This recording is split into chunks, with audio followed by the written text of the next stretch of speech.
Skaar Loop, at an elevation of 2,500 meters above sea level, is at the gateway to the 8,000 meter Karakoram and the glaciers that surround them.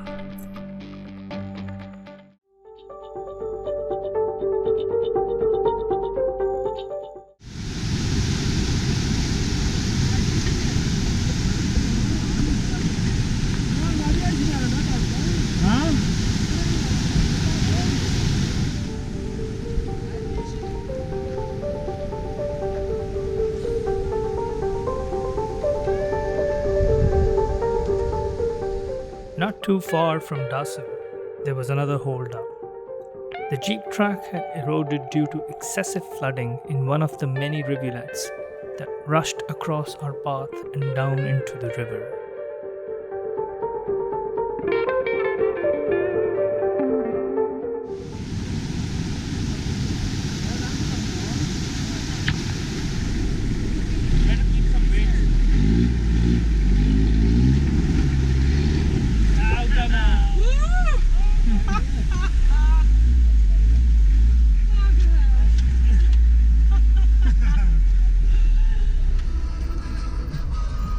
Soon after, we started gaining altitude and left the mighty Braldo River down below.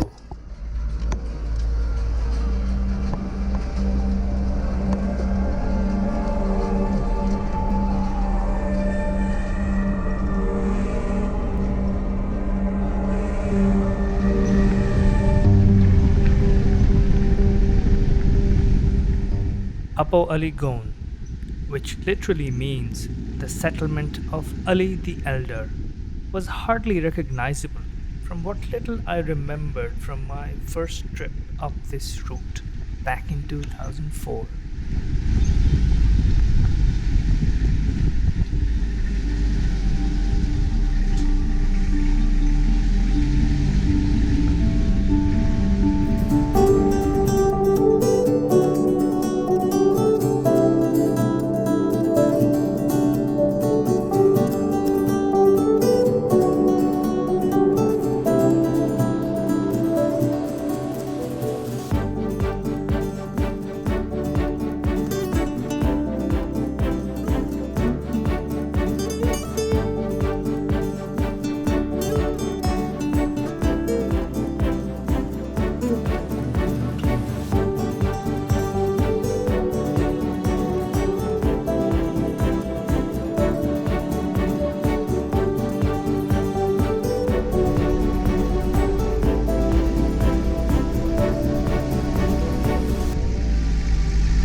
Small settlements came and went by in a blur of green amid the otherwise stark and very rugged landscape.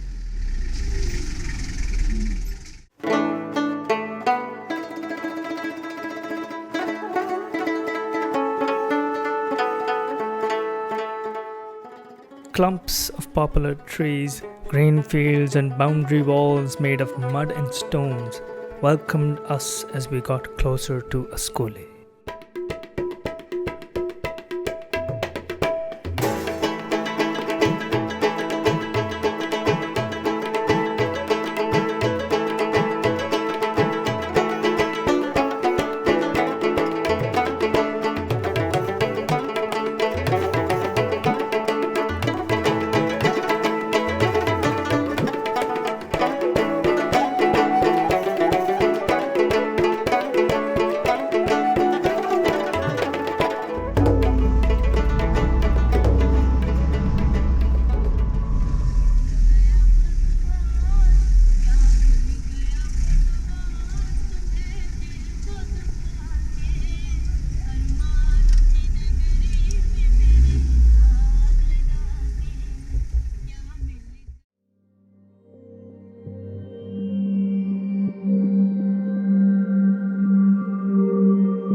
Assalamu alaikum, this is Mohamed, the Desi Mountaineer.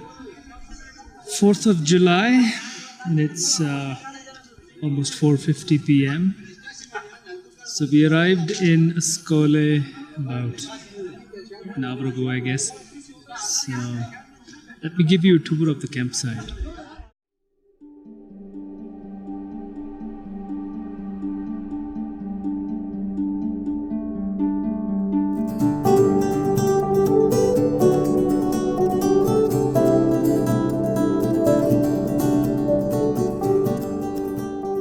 So Scollay is pretty much the last corner of civilization. And it's a very beautiful campsite over here. As you can see, last time around we were camped at that far corner, and this time around we're camped on the northeast corner. So we have terraces here, the campsite. We've camped here at this beautiful grassy patch, and all my stuff is over here.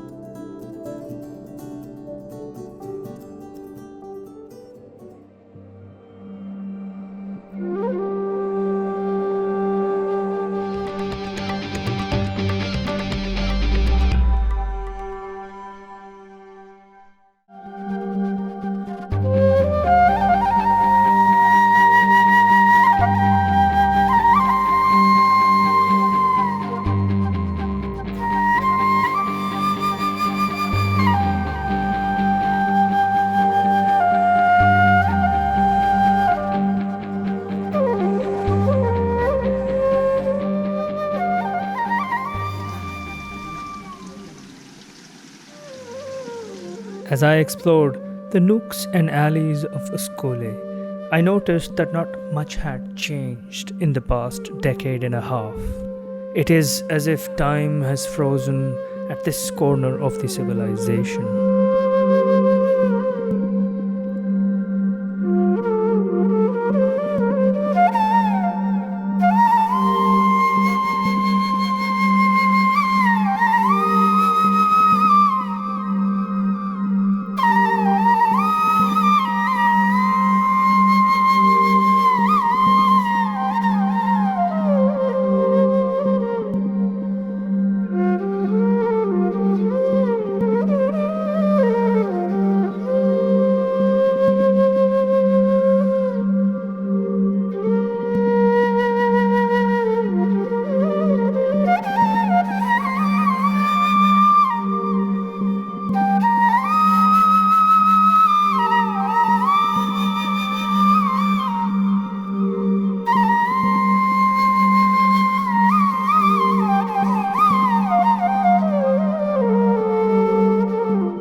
While roaming around the village, I came across a very Spartan barber shop, probably the only one in Scollay, and decided to have one last trim and shave before we set out for the trail.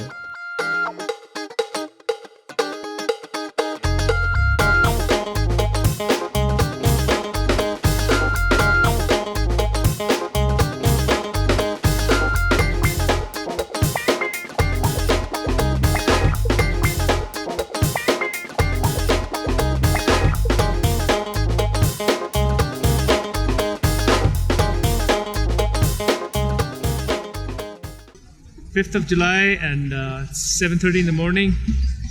We're leaving for Jula from Scollay, and there's a lot of commotion going on here in Scollay camp. The Porto drama is in full swing.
that overwhelm a Scollay bade us farewell as we left on the long march to Jula.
Crossing the first wooden hanging bridge on the trail to Jula is always an exciting prospect.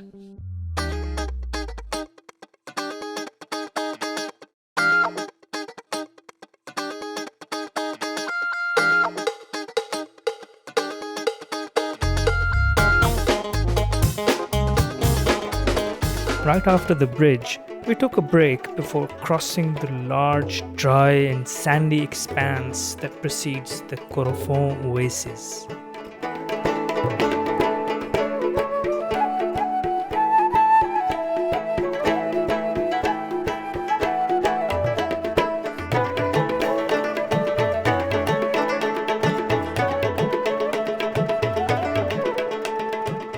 The wild rose bushes at Korofon are a very refreshing sight.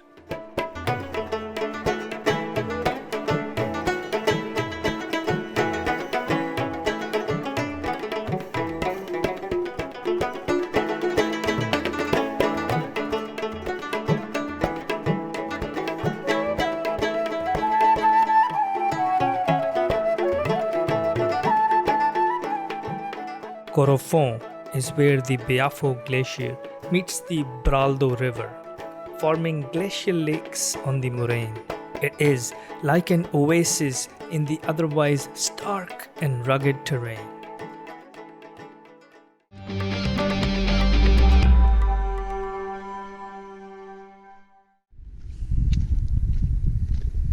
So it's 11:15 a.m.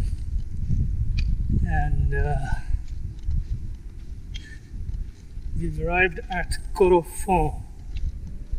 It's a very nice campsite. We're just going to take a break here, have some snacks and move on. Back in 2004, I was with a large group of Pakistani trekkers, and on our way back from Concordia, we camped here. So it has changed over time. More trees, more shade, but yeah, it's a nice place to take a rest.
The trail was perilous and the sun was brutal as we inched closer to Jhula, one step at a time.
Right across from Jhula campsite, you can see it in the camera, in the frame.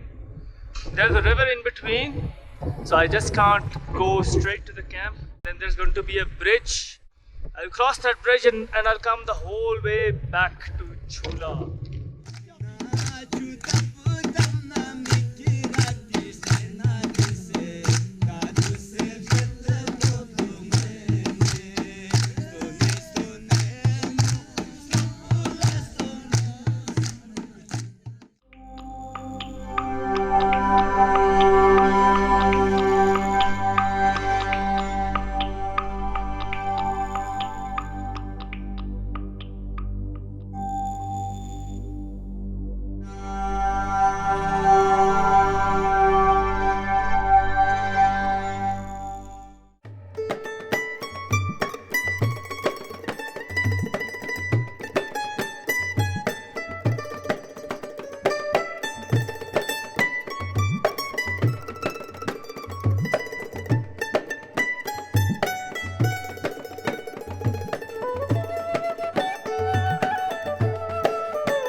It is always a good idea to stretch once the day's toil has been done.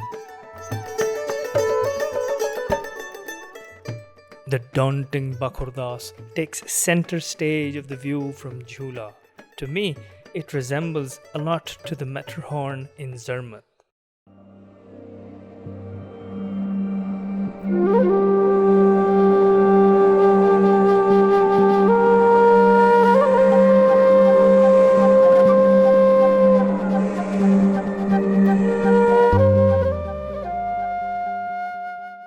Hey everyone, this is Mohamed, the Desi Mountaineer. It's 5 p.m. We're at Jhula. The altitude is above 3,150 meters. So the camps have arrived. We're camped here. And you can see the mess tent and the kitchen tents. And we've got some running water as well.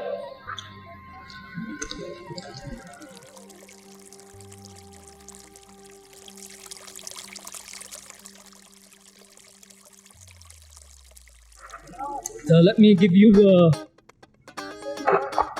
bit of a tour of the campsite.